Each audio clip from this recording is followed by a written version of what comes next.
is down, everybody? It is your main course, little Pancake. Welcome back to another video. Today, we will be talking about New Zealand again. Within New Zealand, we will be talking about the New Zealand sea lion.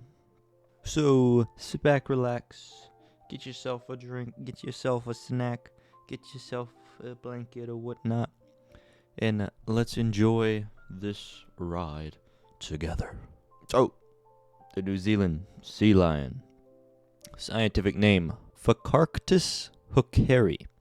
Also known as Hooker's sea lion. I'm not sure what this sea lion's doing, why they're calling it a hooker. It's kind of weird, but we're just going to have to go with it, I think.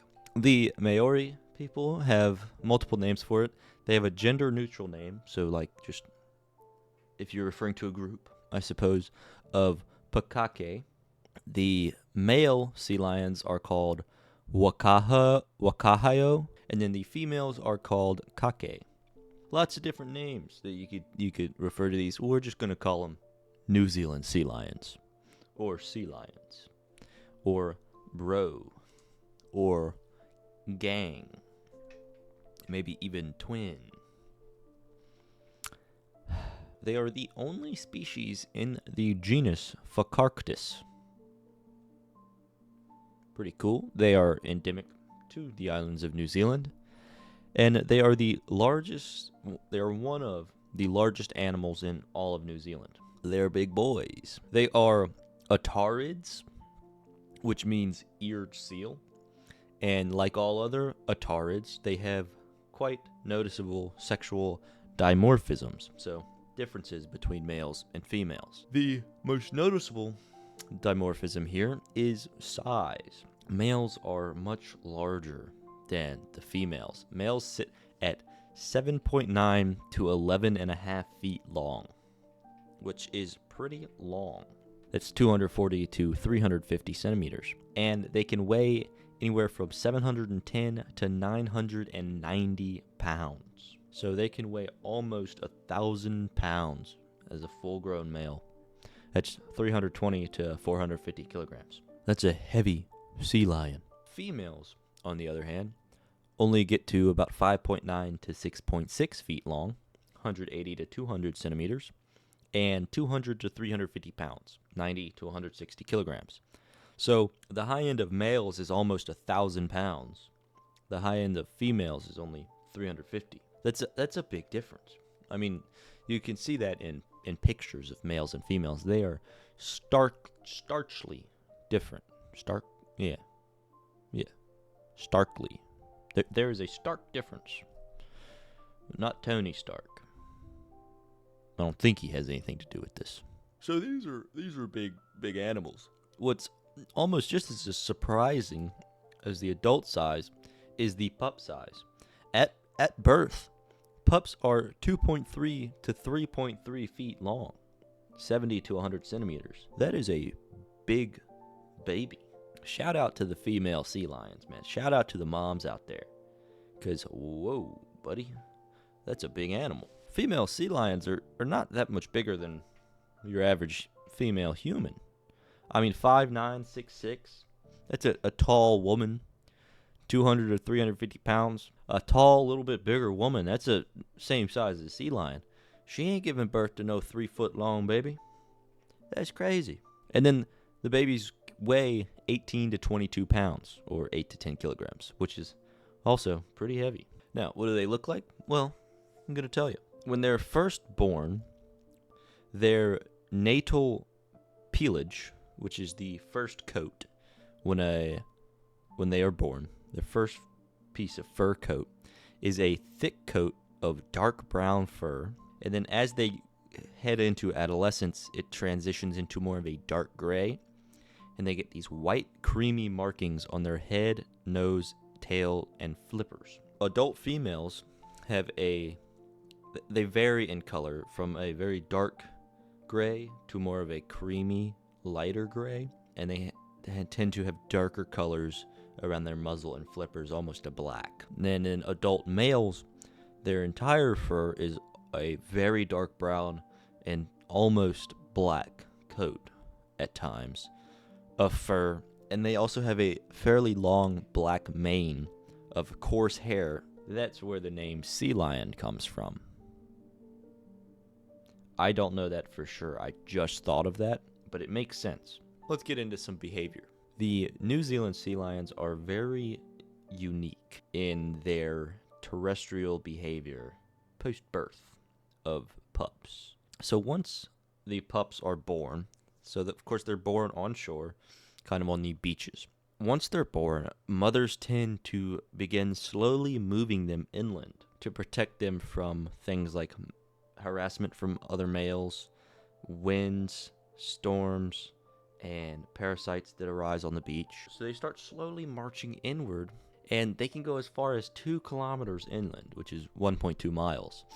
And they end up in forests and grasslands, and they are the only known species of pinniped to do this, to actually favor living in a forest or a grassland to a beach. The only species in the world that's known to do that. So, a pretty crazy thing. So, the age of maturity is about 3 to 4 years for females and around 5 years for males. So, as per usual, men take a little longer to mature. With that 5-year maturity for males, they become sexually mature, of course, at 5.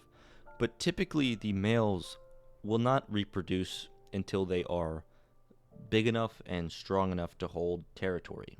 And that usually doesn't happen until they're about 8 or 9 years old. So it takes them even longer to actually be able to control an area of the beach and have females. And the lifespan of the New Zealand sea lion is about 23 years. And as I said, that male needs to be strong enough to hold territory, and this territory is called a harem.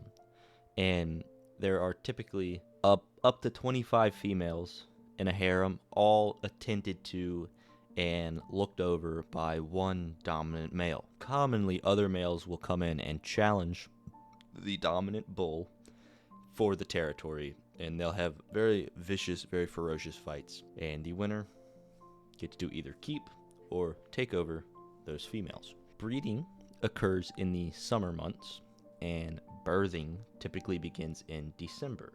Gestation period is about 10 months. Females birth a single pup every 1 to 2 years, so not a very high birth rate. And then these pups form small harems near adult harems. So the mothers give birth to the pups, and then they still have to go get food, While all the moms go out to sea to get food, a lot of the pups will come together and form smaller harems to just share warmth pretty much while their mothers are out to sea and, keep each other company. Pups stay with their mothers for about a year before they disperse, and they mainly breed on New Zealand's sub-Antarctic Auckland and Campbell Islands. They do prefer sandy beaches, unlike the New Zealand fur seals, which prefer rocky beaches. Most of the breeding occurs on Dundas Island, with smaller rookeries across other Auckland islands. So rookeries are breeding grounds, pretty much. So the Auckland Islands are the central point of sea lion dispersion. Historically, though, sea lions were distributed across the mainland of New Zealand, but they were extirpated from these areas due to hunting. And extirpated means they went extinct from that area. In 1993, sea lions actually began breeding on the South Island of New Zealand for the first time in over 150 years. So it was on a little area on the South Island coast. This was actually a sea lion named Mum. It was the first sea lion to give birth on the mainland island. And all of the sea lions on this peninsula, which is the Otago Peninsula, are descendants of Mum. And then some small populations have also begun popping up on parts of the Stewart Island coastline as well, which the Stewart Island is the island right below the South Island of New Zealand. And now something interesting here is that some recent research into DNA has shown that there was previously a genetically distinct population of mainland sea lions that was wiped out by the first Maori settlers between 1300 and 1500. They're not too sure, maybe just a subspecies, maybe a completely different species of sea lion that occupied the mainland. And then these New Zealand sea lions occupied the subantarctic islands. And the mainland sea lions went extinct 1300 to 1500. And the subantarctic species has gradually taken over that area and that niche. There's also a third lineage that was proposed that lived on the Chatham Islands, but it was also driven to extinction by the Moriori people, not the Maori. Sea lions are also very philopatric, which means that they tend to return to their place of birth to breed. About 99% of pup production occurs at the same place that the pup's parent was born. So your vocabulary word for the day is philopatric. Now, what do they eat? How do they suffice? New Zealand sea lions have a very wide variety of prey, including fish, such as the Antarctic horsefish and Patagonian toothfish, cephalopods, such as the yellow octopus and New Zealand arrow squid, crustaceans, seabirds, and other marine mammals, like the New Zealand fur seal. Now, that's what they eat. What eats them? Great white sharks are their main predator, with about 27% of sea lions showing scarring from great white sharks in a study done on Enderby Island. So, a little over a quarter of the living sea lions on Enderby Island were almost killed by great white sharks. They had a close encounter. And now, they are listed as endangered. You saw this coming. You knew it was going to happen. You were hoping it wouldn't this time, but here it is. The New Zealand sea lion is considered one of the most threatened sea lions in the world. Or no, it is considered the most threatened sea lion in the world. Sorry. A big impact on this in recent years was a very sharp decline in the Auckland Islands population, which I said is the main population. It dropped about 50% from 2000 to 2015. There is some increases that we've seen. In 2013, pup production on the Auckland Islands rose to 1,931. In 2012, it was 1,684. So it's a nice little increase. The Campbell Island population also appears to be increasing slowly. And that population is about 30% of the species total, which the Campbell Island is one of the Auckland Islands, I'm pretty sure. And in the Otago and Stewart Island populations, which remember that is the mainland population, and the Stewart Island is right under that, they are very small at this point, but they also seem to be increasing. In the 1990s, the population was about 15,000. Then by 2008, that had dropped to 9,000, and then by 2014, it was 3,031. And now the current population, I got a couple conflicting sources. I saw some say that it was roughly up to 10,000, but the IUCN has not updated their list since 2014. So the IUCN is typically the go-to, but they still have 3,031 listed. So I think that the current guess for population is very rough estimate of 10,000, but it is supposedly increasing. In 2010, the Department of Conservation changed the sea lion's rating from nationally endangered to nationally critical, and estimated that the Auckland Island population could be extinct by 2035. And as I said, the Auckland Island population is the main one, and it is about 80% of the total sea lion population. This estimate, however, is considered by many to be based on some low-quality research, and a lot of people say that it should not be taken seriously. And then in 2015, the species was listed as endangered by the IUCN Red List. The New Zealand Department of Conservation in 2019 changed the status from nationally critical all the way back to nationally vulnerable due to population decrease slowing and some increases popping up. The IUCN has not changed their listing, however, but like I said, the last time they looked into the species was in 2014. Why are they struggling? What happened to the New Zealand sea lion? Let me get into it. The threats the New Zealand sea lion faces are as follows. Subsistence hunting and commercial sealing, and that was such a hard sentence to say, is a big threat. Subsistence hunting has caused a lot of declines between the 13th and 19th centuries, and what this is people hunting for food, right? They hunt and they eat. A lot of the Maori and a lot of the early settlers did this.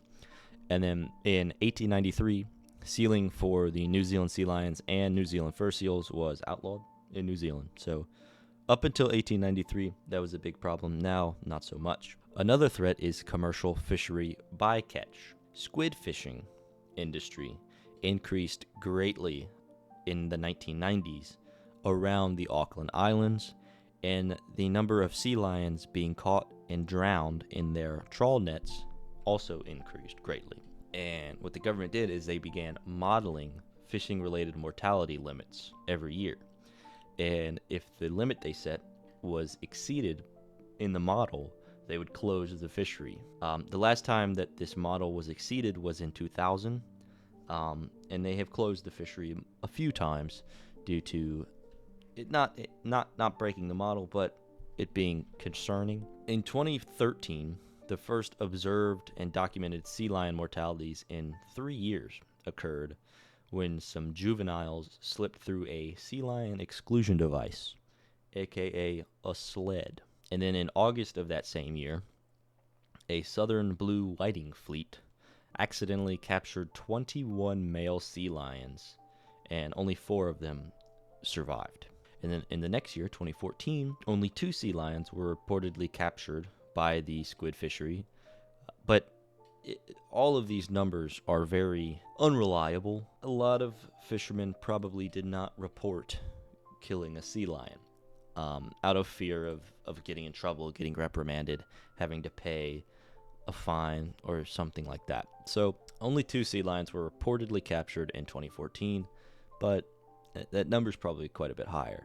And then since 2007, so a ways back, all of the Auckland Island fishery vessels are required to be equipped with sleds, the sea lion exclusion devices. And then the Ministry for Primary Industries has concluded that the sleds provide a 85% chance of escaping for the sea lions, and then once escaped, there is a 97% chance for survival. So they're pretty effective.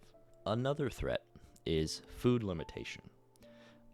The Auckland Island populations have shown multiple signs of food limitation, including poor maternal conditions, delayed maturation, years with abnormally low pup rates, low survival rates of pups, and long-term shifts in diet. And then in 2015, starvation was identified as a cause for infant death for 62% of pups, and an estimated 58% of pups died within the first month. So that's a rough year for the sea lions. Another threat is disease. The species has had many problems with disease over the years.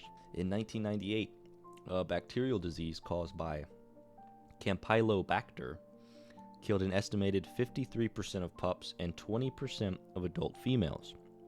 That's a rough disease. That'll put a damper on your spirits. And then in 2002, another disease caused by Klebsiella pneumoniae killed 32% of pups.